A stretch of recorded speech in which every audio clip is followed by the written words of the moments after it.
So let's continue the thread of sustainability and sort of move that conversation to repairability as well. Sure. You know, I think a lot of young people today, it's incredibly important for them that companies are showing up and not just saying the thing. They're actually doing the work to make sure that their carbon footprint is either neutral or actually reducing it across the board. What are we seeing at a CES that's supporting this movement, especially from the bigger companies? So what's funny is CES is not a great place for talking about sustainability usually.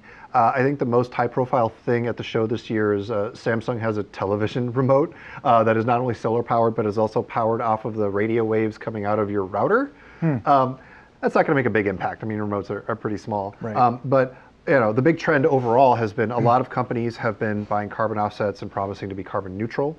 But when it comes to repairability, which relates to sustainability, we've seen a lot of movement in 2021. And some of that might be coming from a little bit of legislative pressure, but a lot of it is just companies doing the right thing. So Apple has announced that they are going to be offering repair kits, repair tools, and manuals for fixing up iPhones, I believe the 12 and the 13. That is a massive shift for this company. Right. We've also seen iFixit, which is the little company that has done the most to sort of advocate for this stuff, has worked with Microsoft to create repair kits for Surface devices. So we are actually seeing a lot of changes with regard to repairability for hardware. Now, the second part of this is going to be changes in software, because often when you repair something yourself, it voids your warranty or even locks down the device afterwards. And so we need to see more than just part kits. We need to see manuals and we need to see software accepting these changes. So it's kind of a bummer that we didn't see more carbon capture technology coming out of CES this year.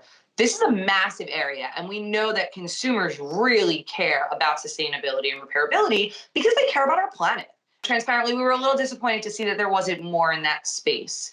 However, at Group M, as many of you may know, we have committed to hitting carbon neutrality across the media supply chain by 2030. So we're working on some really interesting product innovations behind the scenes that we can hopefully share next year and maybe even bring to the CES floor.